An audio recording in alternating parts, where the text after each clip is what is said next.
dveh pomembnih temah, na kateri smo opozorili v Slovenski demokratski stranki in seveda temu primerno tudi odreagirali kot parlamentarna stranka.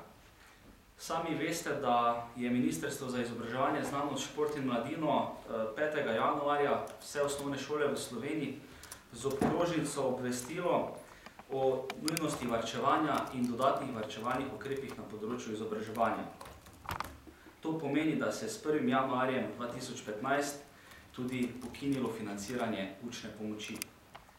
Ministrstvo bi naj tako privarčevalo 3,3 milijone evrov, ob tem pa ob šoli seveda tudi zahteva, da zaposleni, strokovni sodelavci ter učitelji učno pomoč nemoteno izvajajo tudi naprej.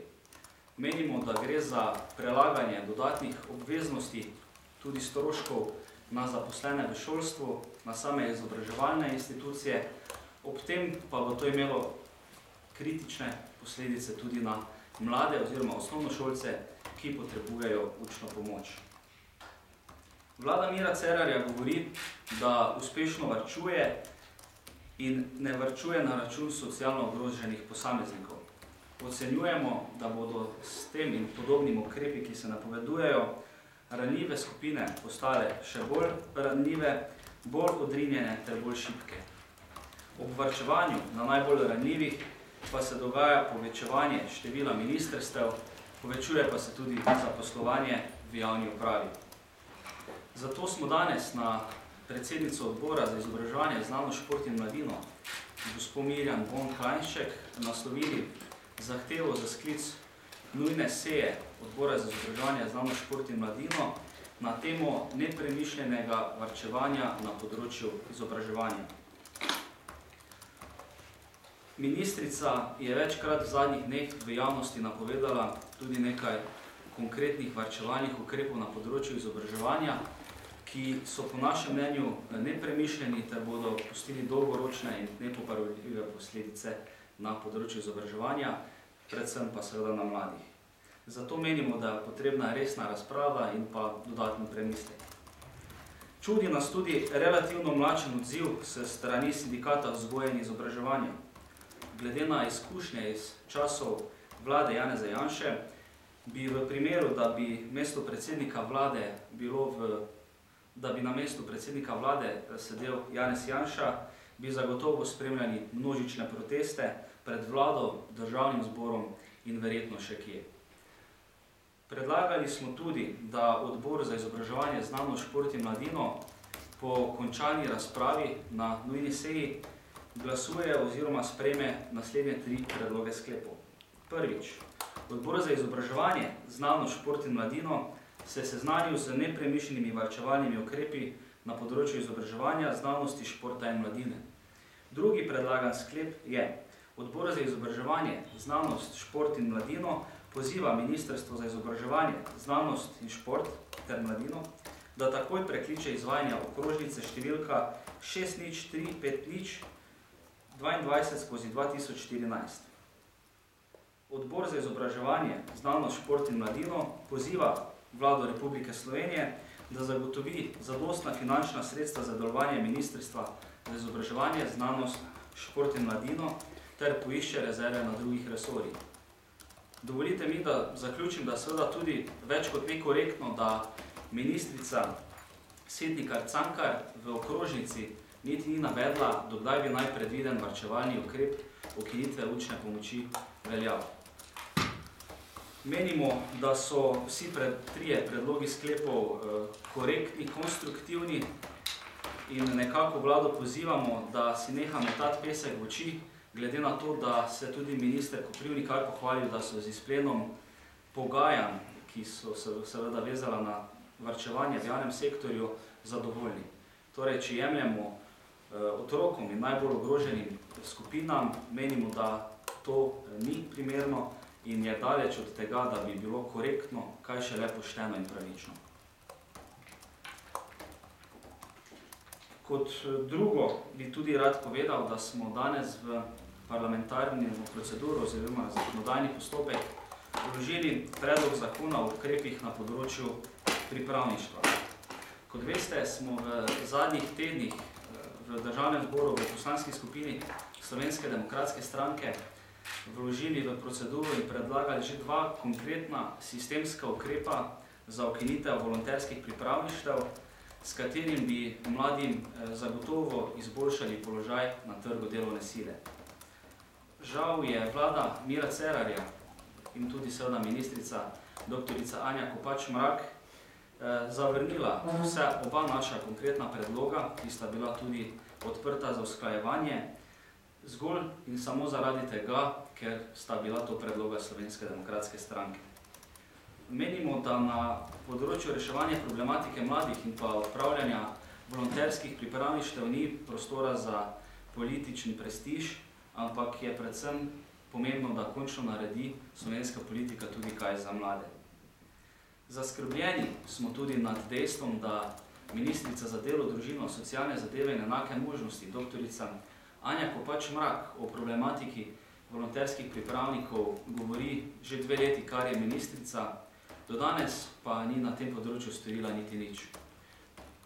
To, da se seznanjamo s problematiko, seveda na papirju nekaj pomeni, ampak v realnosti pa ne bo izboljšalo življenja niti enega posameznika v državi. Razlog za sprejem zakona in da smo ga seveda tudi sami vložili v parlamentarno proceduro je odprava volonterskega pripravništva v krovnem zakonu, torej zakon o delovnih razmerjih, ki se lahko področno določi s posebnim zakonom. Dosedanja ureditev je po našem mnenju bila neprimerna, ob tem pa je tudi seveda vse več mladih in mladinskih organizacij opozarjalo, da prihaja na področju pripravništev do velikih zlorab in to, da volonterski pripravniki opravljajo delo namesto koga drugega. Namen našega predloga zakona je tudi razbremeniti delodajalce, ki se odločajo za zaposlovanje pripravnikov. Ob tem pa pripravnikom omogočiti dostojno delo in dati vse pravice, ki seveda prihajajo iz naslova zaposlitve.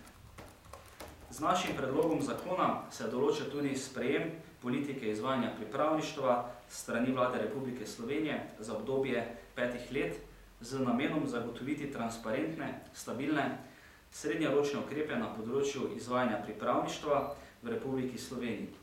Nanaša se na vse oblike pripravništev. Namen je tudi, da se zagotovi stabilna politika na področju zaposlovanja pripravnikov, ki pa ne bo odvisna od dnevno-političnih vzgibov in parcialnih rešitev. Po sprejemu politike izvajanja pripravništva, ki mora biti sprejeta v 15 dneh, bo začela se uporabljati rešitev, ki pomeni odpravo volonterskega pripravništva oziroma razveljavitev podlage, ki omogoča volontersko pripravništvo na sistemski ravni, torej v samem zakonu o delovnih razmerjih in po področnih zakonih. V zakon pa smo za razliko od prejšnjega predloga dodali tudi varovalko, in sicer, če vlada ne bo sprejela v pravem času seveda politike pripravništev za obdobje 5 let, je določena varovalka, ki se nanaša na vse pogodbe o volonterskih pripravnikih, in sicer, da vsak volonterski pripravnik upravičen do denarnega nadomestila najmanj v višini minimalne plače. Govorim seveda neto. Po zagotovilih vlade oziroma državnega sekretarja Dejana Levaniča na seji Odbora za finance in monetarno politiko 11. decembra lani in na seji Državnega zbora 18. decembra 2014 so v proračunu za leto 2015 že zagotovljena finančna sredstva v višini 24 milijonov evrov, iz katerih se lahko zagotovi plačilo za pripravniška dela. Kot dodatna spodbuda se predlaga, če delodajalec, ki zaposli pripravnika, osebo ohrani v delovnem razmerju po opravljenem pripravništvu, se zagotovi 24-mesečna oprostitev prispevkov, vkolikor delodajalec zaposli osebo po uspešno opravljenem pripravništvu za nedoločen čas.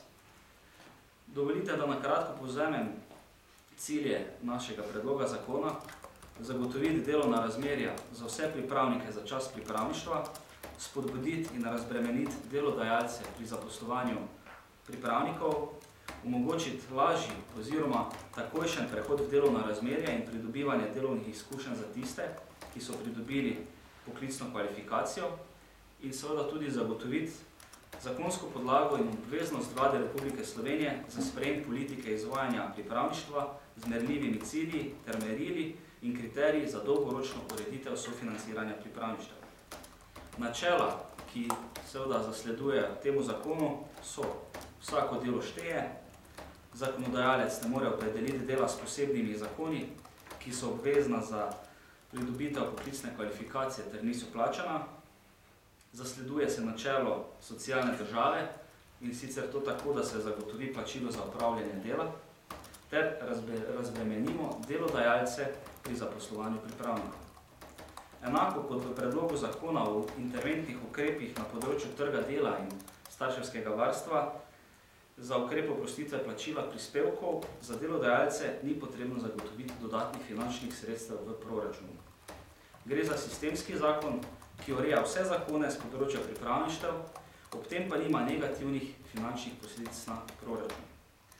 Ker je vlada Mira Cerarja tudi sama povedala, da so sredstva za izvajanje politike pripravništva zagotovljena v proračunu, pričakujemo, da bo zakon sprejet.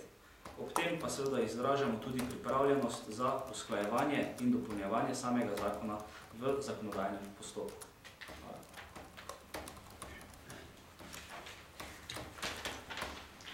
Lep pozdrav še z moje strani. Slovenski demokratski mladini, podmladku SDS, že dlje časa spremljamo problematiko volonterskih pripravništev. Mladinski svet Slovenije, Sindikat Mladih Plus in mnoge druge mladinske organizacije opozarjajo, da gre v primeru volonterskih pripravništev za izkoriščanje mladih oziroma za novodobno suženjstvo.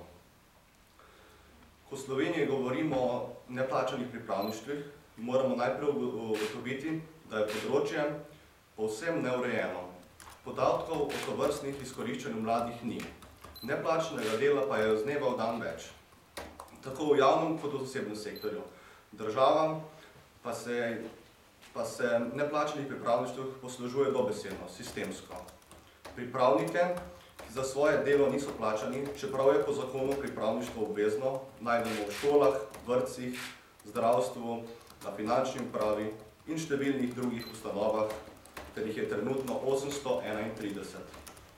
Le-ti pogosto opravljajo delo namesto drugih, pogosto pa je tudi zaradi tega vprašljiva tudi realizacija pripravništva, saj ne doseže željenih ciljev. Vlada Mira Cerarja je v zadnjem času veliko govorila o problematiki volonterskih pripravništev, a do danes ni storila nič. Prav tako ni storila nič tudi ministrica za delo, dr. Anja Kopač Mrak, ki je ministrica že 2 leti. Pa do danes na tem področju ni storila ničesar. Čeprav je v koalicijski pogodbi jasno zapisano, da neplačane prakse in pripravništva na področjih, kjer zakonodaja predvideva obvezno pripravništvo in prakse, niso dopustna, država mladim vsakodnevno sporoča, da njihovo delo ni vredno plačila. Predsednika vlade in vse ministre pozivamo, da svoje delo, dokler se področje volonterskih pripravništvih ne uredi, upravljajo volontersko oziroma brezplačno. Hvala. Hvala, če so kakšno vprašanja. Ni? Hvala.